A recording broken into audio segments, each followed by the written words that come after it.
اب قاری صاحب نے اگر کسی بچے کو صفحہ پڑھایا ہے نا، اس کا خون شامل ہے، اس کی زندگی کی روح شامل ہے اس صفحے کے اندر، تو کافی تو یہی تھا کہ وہ 4 بچوں کو سبق پڑھا دیتا۔ یہ بہت بڑا کام تھا کہ بار بار ان کو پڑھاتا، جسے ہم کہتے ہیں کوانا، اردو میں کہتے ہیں کہلانا، بار بار تکرار کروا دیتا۔ لیکن اس کے باوجود ہم نے اس پہ ذمہ داری ڈالی ہوئی سبقی کی بھی، کہ جو پیچھے سے سبق ہو رہے ہیں نا بطور سبقی، ان کو بھی آپ نے سننا ہے، وہ ساتھ ملا۔ اس کے ساتھ ہم نے اس پہ اضافی ذمہ داری ڈلی ہوئی ہے، آپ نے منزلیں بھی سننی ہیں، اور اس کے اوپر مزید ذمہ داری ڈالی ہوئی ہے کہ کلاس میں اس طرح بیٹھنا ہے۔ اس کے اوپر مزید ذمہ داری یہ ہے کہ تیری کلاس کا طالب علم دائیں بائیں نہ دیکھے، ان کو بھی دیکھنا ہے۔ اس کے اوپر مزید ذمہ داری ڈالی ہوئی ہے کہ اگر کسی بچے کی لفظی غلطی آ گئی، وہ تو کبیرہ گناہ ہے، ہم بھی اسے سمجھتے ہیں، اور اگر اس کی اعرابی غلطی کے ساتھ ساتھ لحن خفی کی غلطی آتی ہے تو وہ بھی نہ قابل برداشت ہے، اس نے کان اس طرف بھی رکھنا ہے، اور اوپر سے ہم نے بچے اس کو 25 دیے ہوئے ہیں، یہ کم از کم ہے۔ اللہ، زیادہ سے زیادہ تو مجھے یہ بھی ایک ادارے کے بارے بتایا گیا کہ وہاں کے قاری صاحب ہیں، ایک استاد ہیں، اور ان کے پاس 100 بچہ ہے، ایک 100 بچہ ہے۔ اچھا جی، یہ ساری جو ذمہ داری وہ ادا کر رہے ہیں، اور اس کو ہم نے نچوڑ لیا ایسے، اس کے بعد وہ کلاس سے نکلتا ہے، یوں کر کے وہ انگڑائی لیتا ہے، تو کوئی نہ کوئی بابا وہاں کھڑا ہوتا ہے، لو جی انہوں نے مسیتے کھڑے ہونے نہیں پتہ ہے گا، وہ بھی اعتراضات ہیں، پھر اس کا بھی اس نے سامنا کرنا، اس کا بھی اجازت۔ اگر 2 بچے وہاں کھیل رہے ہیں، انہوں نے کوئی شرارت کر لی ہے، اب وہ ساری تہذیب ہمیں سکھاتا ہے جس کی گھر میں نہیں سنی جاتی، اب اس قاری صاحب نے اس کا بھی سامنا کرنا ہے۔ پیچھے اس کے بچے ہیں، وہ تو چلو پتہ نہیں ہے کہ نہیں ہے، پتہ نہیں یہ بیچارہ انسان بھی ہے کہ نہیں، ہمارے معاشرے کا یہ المیہ ہے نا، کوئی پیچھے اس کے معاملہ وہ بھی اس نے دیکھنے کہ نہیں دیکھنے۔ فون آ گیا، والدہ کا آ گیا، بہن کا آ گیا، بیٹے کا آ گیا، فون کیوں سنیں؟ بالکل اجازت نہیں ہے ہمارے اس معاشرے میں اس چیز کی۔ دے کیا رہے ہیں بھائی؟ سونے کی چڑیا دیتے ہو ہر مہینے؟ نو نو نو، اسی تو اجر دے ہی نہیں سکتے، اجر اللہ تعالیٰ نے تانوں جنت ہی دینا ہے۔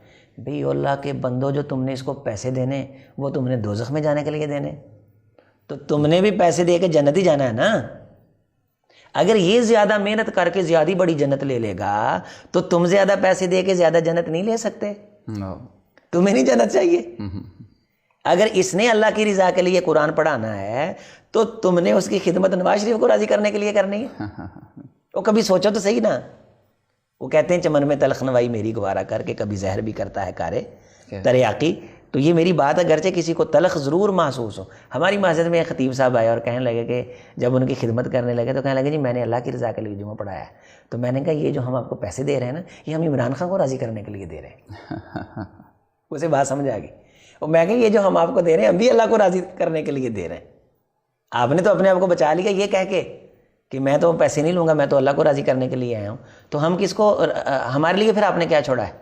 کیا ہمارا جی نہیں کرتا ہم اللہ کو راضی کریں؟ اللہ کو راضی، تو ہم نے بھی آپ کی خدمت اللہ کو راضی کرنے کے لیے ہی کرنی۔ کاش قاری صاحب اللہ کو راضی کرنے کے لیے پڑھائیں، اور انتظامیہ اللہ کو راضی کرنے کے لیے اس کی جتنا ہو سکتا خدمت کرے، اس کی خدمت کر، قاری صاحب جتنا ہو سکتا ہے زور لگائے۔ ہمارے معاشرے کے اندر ہیرے ہیں جو ہم تراشیں تو وہ کائنات کی قیادت کے فرائض سار انجام دیں۔ ہمارے ان شعبوں سے نکلنے والے بچے قرآن مجید سے جو بیزار ہوتے ہیں نا، اس کی استاذ کی روح کا ان پہ اثر پڑتا ہے۔ قاری صاحب یہ میری بات نوٹ فرما لیں، سامعین و ناظرین بھی نوٹ کر لیں۔ اگر قاری صاحب کلاچ بیٹھے ہیں مجبوری سمجھ کے، اگرچہ نہیں بھی بتاتے، رسول رحمت علیہ الصلوۃ والسلام جب معراج پہ گئے، آپ کو شہد پیش کیا گیا، آپ کو شراب بھی پیش کی گئی، دودھ بھی پیش کیا گیا، آپ علیہ الصلوۃ والسلام نے دودھ کا پیالہ لیا اور پی لیا۔ وہاں فرشتے نے رسول رحمت علیہ السلام سے کہا کہ اگر آپ شراب کا پیالہ پکڑ لیتے فغاوت امت، تو آپ کی امت گمراہ ہو جاتی۔ اب امت تو نیچے ہے، امت کون سا دیکھ رہی ہے کہ رسول صلی اللہ علیہ وسلم نے وہاں کون سا پیالہ لیا۔ استاد 7 پردوں کے اندر بھی بیٹھا کوئی سوچ رہا ہو نا، اس کے اثرات طلبہ پہ پڑتے ہیں۔ وہ صبح بھی بیزار، دوپہر کو بھی بیزار، شام کو بھی بیزار، قرآن پڑھا رہا ہے، ڈنڈا ہاتھ میں پکڑا ہوا ہے۔ جب وہ خود خوش نہیں ہے قرآن کی خدمت کر کے، تو اس کے سامنے بیٹھے ہوئے بچے اس پر اچھے اثرات نہیں مرتب، وہ قرآن مجید پڑھیں گے ضرور، لیکن قرآن مجید دل سے نہیں پڑھیں گے، روح سے نہیں پڑھیں۔ روح سے نہیں پڑھیں گے.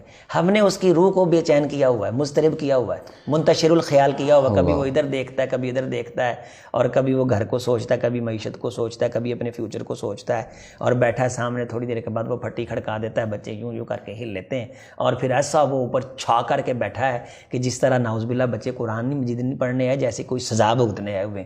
ٹانگ سیدھی نہیں بچہ کر سکتا. کیوں بھائی, تم نے گوڈے پہ کیوں بٹھانا؟ یہ کس نے یہ طریقہ ایجاد کیا ہے؟ تو آپ بچوں کو بھی ریلیکس رکھیں, خود بھی ریلیکس رہیں. یہ سب کچھ تب ہوگا جب ہم ایک دوسرے کے درد کو محسوس کریں گے. قاری صاحب جو ہیں ہمارے شعبہ حفظ کے اساتذہ ہیں, ہمارے سر کا تاج ہیں, ان کا درد ہمارے دل میں ہے. ہم یہ چاہتے ہیں کہ ہم ان کے بارے کوئی نہ کوئی لوگوں کو بریف کریں, لوگوں کی رہنمائی کریں, اور ان کے وظیفے کے بارے ہم ایک باقاعدہ مہم چلائیں. ان کے وظیفے کے بارے ایک مہم چلائیں, ان کی خدمت کے بارے, ان کے حق الخدمت کے بارے ایک مہم چلائیں. اب جس کو 2 جملے کہنے آ جاتے ہیں, اس نے تو وہاں بھی پروگرام کیا, قاری صاحب وہاں سے 5,000 مل گیا, وہاں سے بھی 10,000 مل گیا, رنگ برنگے کھانے بھی کھا لیے. یہ بیچارہ صبح سے لے کے شام تک بیٹھا ہوا ہے, اور خالصتاً قرآن کی خدمت کے لیے بیٹھا ہوا. اگر اس کے بارے نہیں نہ سوچیں گے تو جب یہ بیزار ہو جائے گا, تو اصل ہماری بنیاد اور راس جو ہے وہ شعبہ حفظ ہے.